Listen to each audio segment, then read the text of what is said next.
What if the greatest battlefield isn't out there? It's in here. What if your enemy never had to pull a trigger, never had to sabotage your job, never had to destroy your body, because your mind was already conquered? I'm here to tell you, the most dangerous person in the room is not the one with power, but the one with clarity. When your mind is fortified with conviction, discipline, and divine alignment, it will intimidate mediocrity, expose fear, and disturb systems that profit from your confusion.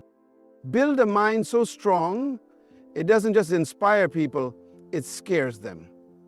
Because light always frightens darkness before it frees it. Let me tell you something that will confront you where you live.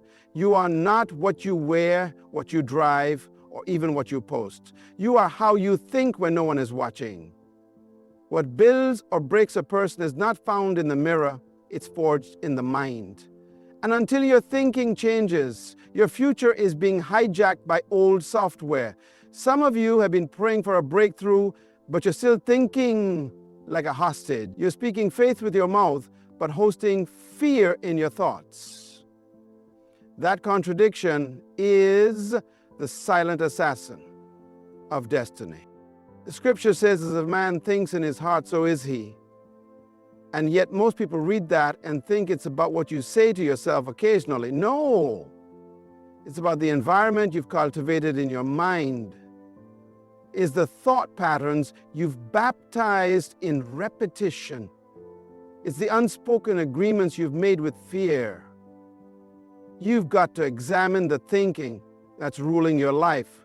Because whether you realize it or not, your mindset is an architect, not a room. It's building something every day, habits, behaviors, expectations. And you're living inside what your mind has constructed. A person raised in lack can become a millionaire and still hoard pennies, because the mind never left survival mode. A woman can escape abuse, but still choose silence in a room full of injustice, because the mind has normalized invisibility. Freedom isn't location, it's revelation. Until your thinking is transformed, you can be free on the outside, but still chained on the inside. What good is deliverance if your mindset is still in Egypt? You don't need more money if your mind can't manage it. You don't need a bigger platform if your thoughts are allergic to pressure. Stop praying for expansion if you're not willing to renew the blueprint. Heaven doesn't respond to whining, it responds to alignment. And that alignment begins in the construction site of your thoughts. Look around you. Every revolution, every invention, every legacy started in the unseen realm of someone's thinking. A prison guard once mocked a young man in cell block D for reading books instead of joining fights. That man? Nelson Mandela. They didn't know he was building a government in his head while they tried to destroy his body. That's the power of a trained mind. It's not loud, but it's lethal. So I ask you, what are you building in your mind right now? Because you are becoming it, whether you like it or not. You want transformation? Then stop decorating a broken house. Tear it down. Rebuild it with truth. Anchor it with wisdom. Furnish it with clarity. Guard it like royalty. Because when your mind is right, your life has no choice but to follow. Some of you are not living out of conviction. You're surviving off borrowed opinions. You don't own your mind, you lease it. You let culture decorate it, trauma define it, and people's applause become its walls. And then you wonder why your confidence collapses every time the applause stops. Let me say it clearly. Until you take full ownership of your thinking, your identity will remain a timeshare of insecurity. You've been too generous with your mental real estate. You've allowed social media to speak louder than scripture. You've handed over the keys of your thoughts to trends, to criticism, to the ghosts of your past. And yet, A strong mind is not inherited, it is governed. A weak mind reacts to everything. A strong one filters, discerns, and decides. You've got to stop letting every voice have access, because not every voice deserves volume. A person who doesn't control their mind is like a bank with no vault, easily robbed by every passing thought. You can't build a fortified life with a public opinion blueprint. There comes a point where you've got to rise and say, this is my mind. This is my gate. And only truth gets through. You don't rent a throne, you sit on it. A king doesn't ask for permission to think like royalty. And yet many of you carry divine potential, but still think like peasants, because your thought life is a democracy where every fear gets a vote. The kingdom of God is not a democracy, it's a theocracy. It's ruled by truth, not preference. You want stability? Then stop being a tourist in your own mind. Live there, rule there, set standards there. Because if you don't set the terms, life will. Let me give you a real example. This young girl who was told her ideas were too much in school. She started shrinking her thoughts, holding back, fitting in. Years later, she had a revolutionary design concept, but didn't apply for the patent. You know why? She had leased her mind so long, she forgot it was hers to protect. Meanwhile, someone else took the idea and changed an entire industry, not because they were more gifted, but because they had ownership. It's time to take it back. Take your mind back from comparison. Take it back from shame. Take it back from that failure 5 years ago that keeps replaying like a broken song. Evict the lie. Foreclose the fear and build equity in truth. Because when you own your mind, the world can afford to buy you. Some of you have confused loneliness with weakness and silence with punishment. But I came to tell you, a strong mind is not afraid of isolation, it is built in it. Most people never grow because they can't handle being misunderstood. They can't stand the silence. They panic when no one validates them. But if you ever want to carry something that shakes this world, you must first learn how to stand alone without falling apart. Greatness is not born in crowds, it's forged in caves. When God gives you a revelation, don't expect a celebration, expect separation. You see, isolation is not abandonment, it's alignment. When a sculptor is shaping a masterpiece, he doesn't do it in the middle of a concert. He does it in solitude with precision and care. Some of you are angry that people walked away, but they didn't walk away because you were weak. They walked away because you were growing. And growth is uncomfortable company for those addicted to complacency. A fragile mind needs applause to feel valuable. A strong mind draws its identity from divine clarity. If you can't be alone with your own thoughts, you're not ready for leadership. Because the higher you go, the quieter it gets. The mountain is lonely, but the view is unmatched. And some of you are still clinging to friendships that expired 5 seasons ago because you're afraid of that climb. But let me tell you, God doesn't elevate people who need a crowd to think clearly. There was a young man in India who taught himself to code by using borrowed computers in internet cafes. His classmates mocked him. His family couldn't understand him. He spent hours alone watching tutorials, making mistakes, learning in silence. Years later, he founded a startup that now powers clean water systems in over 200 villages.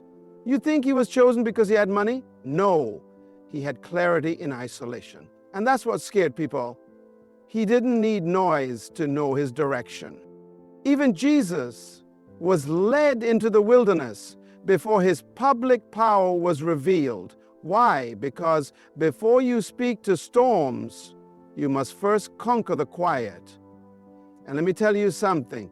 If you can't find peace in the desert, you'll crumble under the pressure of destiny. So stop fearing the empty room. Stop running from the quiet space. Because if you ever master your mind in solitude, no chaos in the crowd will ever break you.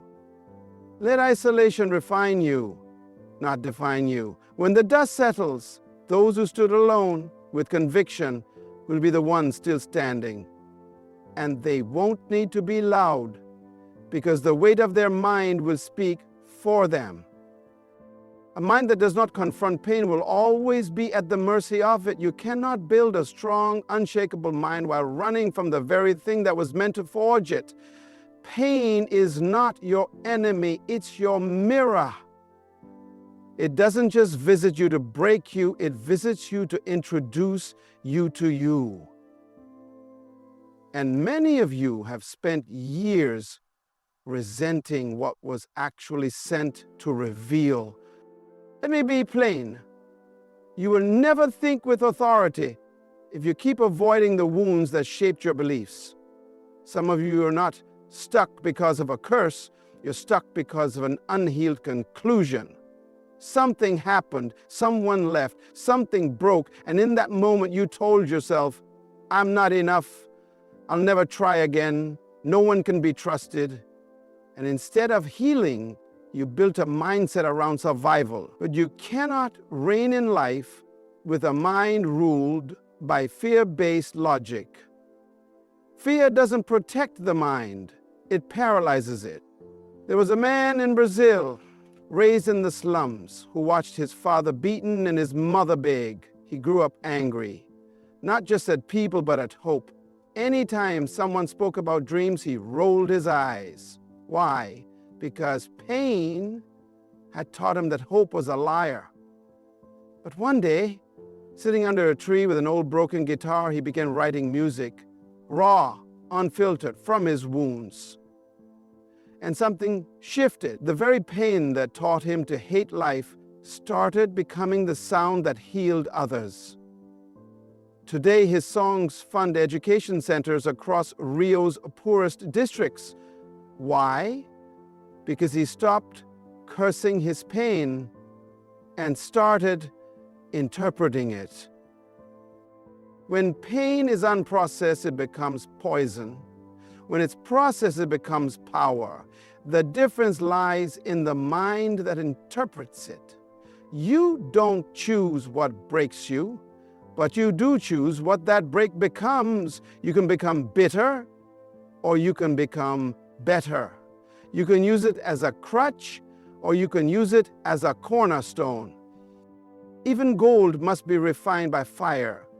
So don't be surprised when God uses the flames of disappointment to burn away the false identities you clung to. Some of your most powerful thoughts will be born out of your deepest wounds if you let them speak truth instead of shame. So I ask you, what pain are you still afraid to face? Because the mind you're praying for, the one that intimidates average and commands clarity, cannot rise until you stop burying your brokenness and start building with it. Let pain become your professor, not your prison. Because a mind that has faced its scars without flinching becomes a fortress the enemy cannot enter.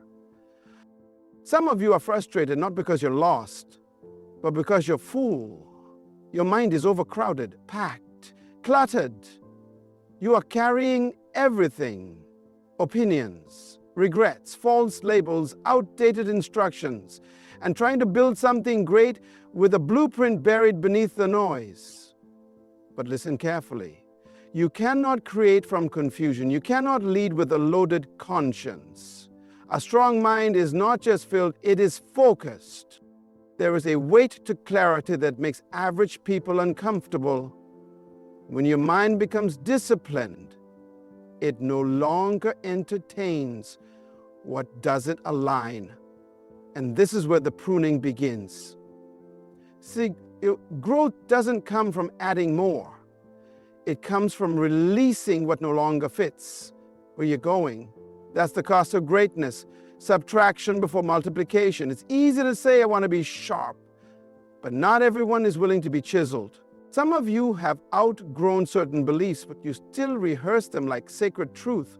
You say you want elevation, yet you keep dragging dead expectations from people who never saw your potential. Let me tell you something. You cannot build a palace with bricks from your past prison. You must clean house, mentally, emotionally, spiritually. A strong mind requires space to breathe and stillness to hear. Let me give you a story. There was a woman in Nigeria who built a small business selling handmade soap. In the early days, she listened to everyone, every customer, every critic, every cousin with an opinion. She changed her packaging one week, her pricing the next. She was overwhelmed, on the verge of giving up.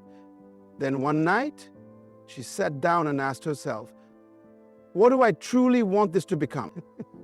And in that moment of deep clarity, she wrote down her vision, unfiltered, unapologetic. Then she cleared everything that didn't support it.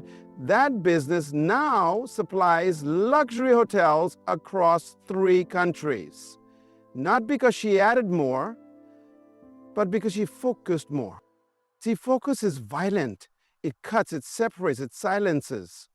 And many people can't handle a focused mind because it makes them feel exposed. It reminds them of the clarity they've avoided. That's why when you start focusing, people will say, you've changed. And they're right. You changed your mind. You changed what you feed it, who you let speak into it, and what thoughts you allow to live rent-free inside it. You can't carry everything into your next season. That includes certain habits, opinions, and even relationships. The sharper your focus, the louder your impact. So clear the clutter, silence the noise, filter the voices, because the future doesn't belong to the distracted. It belongs to those whose minds are fixed, firm, and fearless. A strong mind is not built in theory, it is forged in decision. This is where most people hesitate. They want wisdom without obedience. They want insight without change. But let me be clear. You cannot possess a powerful mind and live a passive life. The mind was never designed to be an observer. It was designed to be a governor. Dominion is not accidental. It is executed.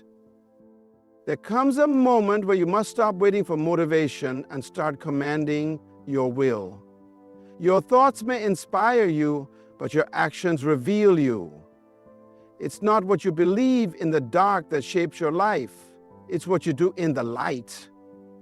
And that's why some people seem brilliant yet bear no fruit, because they think deeply but they move slowly.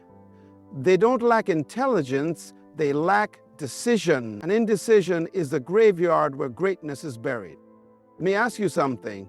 What's the use of having a sharp sword if you never draw it? Some of you have sat through sermons, read books, written goals, declared affirmations, but you haven't acted. You've trained your intellect, but starved your discipline. And I came to wake you up.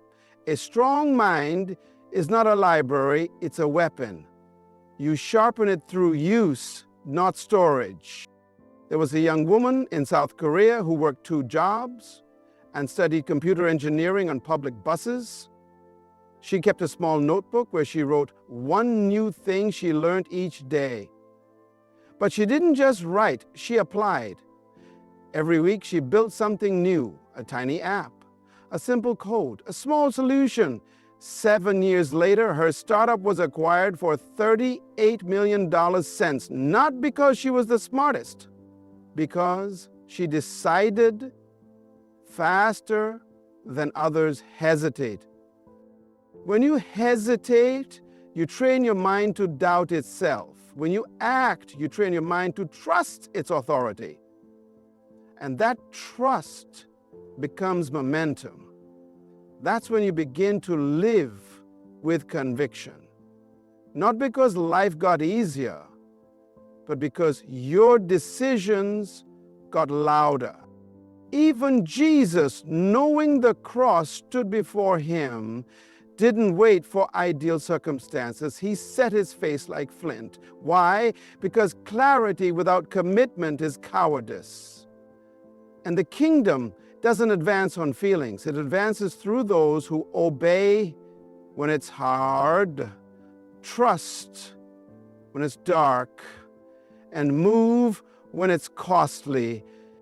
So what are you still postponing? What vision are you still babysitting while the clock keeps ticking? The mind you're called to build doesn't wait for confirmation. It moves with conviction. The world doesn't need another thinker. It needs a doer. And heaven is watching, not what you declare, but what you do next. Decide, act, shift. Because a strong mind without action is just wasted brilliance. Now listen carefully.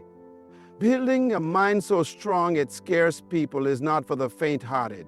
It requires ownership, solitude, embracing pain, clarity through pruning, relentless focus, and above all, decisive action.